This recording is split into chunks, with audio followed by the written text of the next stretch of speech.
Mais uma vez, nós temos o Zelensky discutindo a possibilidade de tropas da Europa na Ucrânia.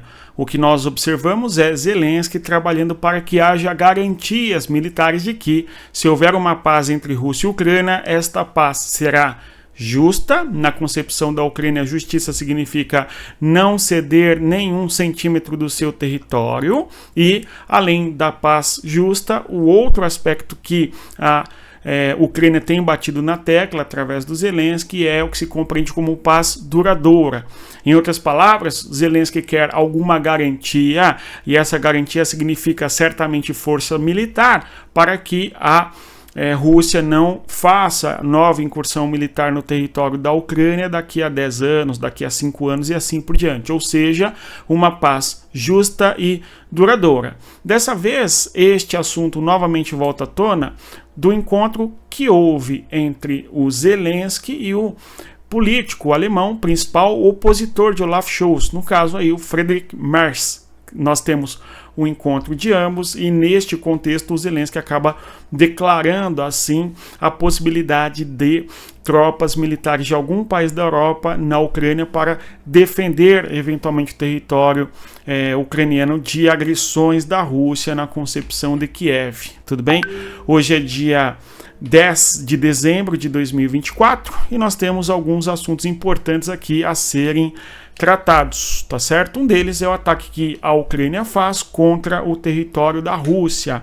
O ataque que a Ucrânia fez em direção à região de Saratov. Não é a primeira vez que nós temos a Ucrânia fazendo ataques na região de Saratov e buscando atingir infraestrutura militar naquela região, tudo bem? Então, Saratov é uma região no interior do território da Rússia, é um dos oblastes, e nesta região nós temos uma importante, é isso mesmo, a base militar russa na região de Saratov chama Engels, justamente em homenagem, conforme nós sabemos, a Friedrich Engels, o parceiro do Karl Marx. Se nós observarmos aqui a distância geográfica entre o território da Ucrânia e a região da base aérea de Engels, é uma distância aí que excede os 600 quilômetros. No caso, não é a primeira vez que nós assistimos a Ucrânia fazendo ataques nesta mesma região, nesta mesma base aérea, a fim de atingir infraestrutura militar do território da Rússia, tá? E novamente nós temos a Ucrânia buscando atingir os aviões russos nesta base aérea, e ali os tais chamados T-94, ok? Que é um tipo de aeronave importante da Rússia, que opera já há boas décadas, mas tem lá a sua relevância no sistema de ações aeroespaciais da Rússia, enfim. Então, um ataque importante feito com drones. E a argumentação da Rússia é que houve o abatimento desses drones e não houve necessariamente nenhum dano à base aérea. A grande questão que fica é a ousadia, digamos assim, da Ucrânia de utilizar drones, e tais drones buscarem atingir infraestrutura, conforme nós já falamos aqui algumas vezes, sejam infraestruturas militares ou mesmo infraestruturas, como um todo, a fim de prejudicar a estrutura militar e de guerra da Rússia, enfim, tudo bom? Então nós tivemos um ataque a Saratov numa distância bem importante, desde a Ucrânia até a Rússia, enfim. Outra coisa importante é o debate que se refere aí à idade dos soldados. Nós recentemente vimos, inclusive o próprio governo Joe Biden mencionando a ideia de que os soldados ucranianos deveriam ser mais jovens, ou seja, se há falta de soldados no fronte de guerra, nós precisamos ter que a Ucrânia baixe para 18 anos a idade mínima para os soldados estarem na frente de guerra, tudo bem? Aos 18 anos, por mais que o jovem tenha uma ansiedade, interesse em muitas coisas, carece a ele uma série de experiências e vantagens que a idade vai dar a ele, certamente, ok? Claro, cada caso de jovem é uma realidade, evidentemente, entretanto, aos 30 anos você vai perceber o quanto aos 18 você realmente não era tão preparado assim quanto se imaginava. E por isso, portanto, toda a preservação, a ideia de preservar as almas mais jovens diante da guerra, da truculência que é a guerra e o quanto é importante a manutenção da população jovem no país, enfim.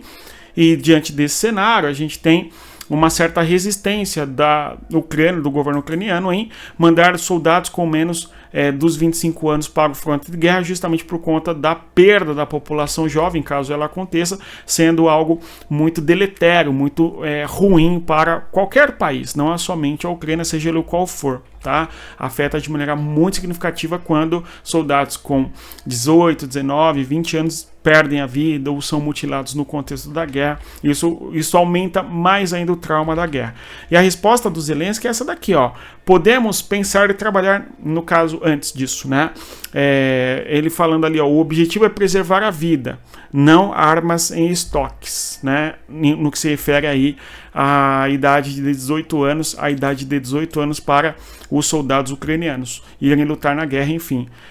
Ou seja, demonstra uma certa resistência do governo ucraniano para mandar soldados muito jovens para o frente de guerra, porque o soldado precisa ser experimentado, precisa ter o treinamento mais amplo em estruturas militares, para que tais instruções militares sejam qualificativas, não é, no sentido de formar soldados melhores, mais combativos e menos sujeitos à hostilidade da guerra. Essa é a ideia, é uma ideia de preservação, sim, não somente da toda a estrutura social que eu acabava mencionando com vocês, mas sim também a preservação da própria natureza das forças militares, enfim, até porque se você tem um número muito grande de soldados abatidos e coisa do gênero, o moral das tropas vai lá para baixo, isso dificulta mais ainda a questão da guerra.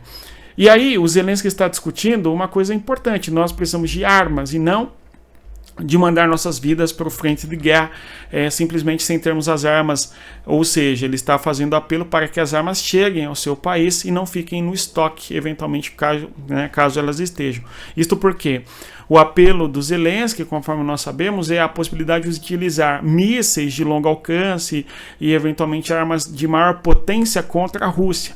Ok? E que essa permissão ela venha sem restrições e assim por diante, ok? A concepção da paz pela força. Tudo bem? Então, esse assunto voltou novamente a ser abordado por Zelensky, de que os soldados com menos de 25 anos não devem estar na guerra, pelo menos no atual cenário, na atual conjuntura para o governo da Ucrânia. Tá?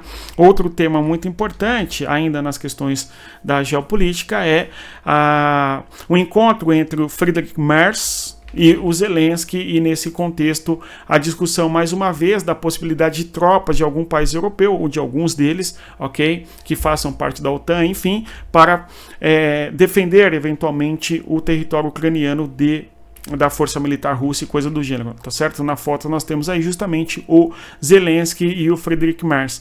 A Alemanha é o principal país da Europa que apoiou, tá certo? Que apoiou a Ucrânia na guerra, conforme sabemos. Em termos de apoio, de longe é o segundo país que mais apoia a Ucrânia atrás dos Estados Unidos. E a postura do Olaf Scholz é reticente em vários aspectos, e um deles é justamente a disponibilidade de tropas alemãs para estarem na Ucrânia, ok? E o Merz, como está em processo de campanha e se opõe ao governo do Olaf Scholz, diz que, caso seja eleito, tá, a Alemanha poderia repensar, tudo bem, a possibilidade sim de termos soldados alemães eventualmente lutando, tá certo? Ou pelo menos fazendo defesas em específico em algumas regiões, ou apoiando de maneira logística dentro do território da Ucrânia. É claro que é o processo eleitoral em boa medida, até porque o governo de Olaf Scholz se desmanchou, ok? Nunca teve lá muita firmeza e estrutura esse governo, tá certo? Inclusive, mas o fato é, nós temos um possível futuro primeiro, no caso, chanceler da Alemanha, discutindo a possibilidade de tropas estarem presentes na Ucrânia, tá certo, de países europeus, justamente para defender o território ucraniano da Rússia, enfim. Vejamos aí a declaração de Zelensky. Podemos pensar e trabalhar na posição de Emmanuel. No caso aqui ele está se referindo justamente ao Macron, que lá em fevereiro de 2024 havia mencionado sobre a possibilidade de tropas de países europeus fazerem parte, ok, de pelo menos um apoio logístico dentro da Ucrânia para defender a Ucrânia da Rússia, enfim, ok? Aí adiante ainda, ele sugeriu que alguma tropa de um país esteja presente no território da Ucrânia, o que nos iria garantir segurança enquanto a Ucrânia não entre na OTAN, ou NATO, né, em outras línguas além do português. É muito comum aí a abreviatura para NATO e não OTAN, conforme nós sabemos. Então, esse assunto voltou novamente a ser abordado. Vamos acompanhar os desdobramentos desta perspectiva e da proposta do Zelensky, tudo bem? E agora, nós temos uma informação importante dos empréstimos dos Estados Unidos no âmbito do G7 para a Ucrânia. 20 bilhões de dólares, ok? 20 bilhões de dólares dos Estados Unidos para a Ucrânia. Esse dinheiro tem origem ali em ativos russos congelados, e aí o lucro eventual desse ativo russo que foi congelado sendo agora transferido para a Ucrânia, tudo bem? Então a gente já viu a União Europeia fazer esse tipo de movimento, ok? Destinando ali bilhões de euros para a Ucrânia. E agora nós temos os Estados Unidos também fazendo algo semelhante da mesma maneira. Os rendimentos ali de ativos russos congelados sendo destinados para a Ucrânia, no caso aqui na forma de empréstimos. Tudo bem? Vamos acompanhar. No fronte de guerra, nós temos a tentativa russa de retomar a região de Kursk.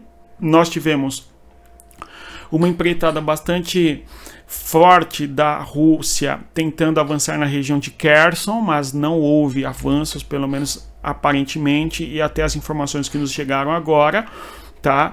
Então já há alguns dias que a gente está observando uma espécie de preparação da Rússia para avançar na região de Kherson, tá? E a Rússia, pelo que parece, vai tentar avançar novamente nesta região. Vamos acompanhar.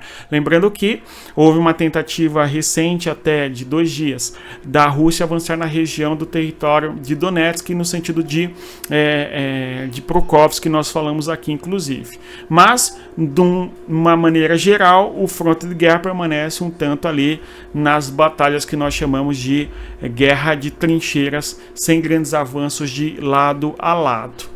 Vamos continuar acompanhando. No mais é isso. Se você chegou até aqui, eu agradeço a sua presença. Reitero sempre que você deixa o like, se inscreva no canal para ajudar o nosso canal e, claro, divulgue o nosso conteúdo. Se estes assuntos são de importância aí, se você acha que alguém vai gostar, gosta de geopolítica, tudo bem? E mais ainda, respeita a geografia. Até mais. Tchau, pessoal.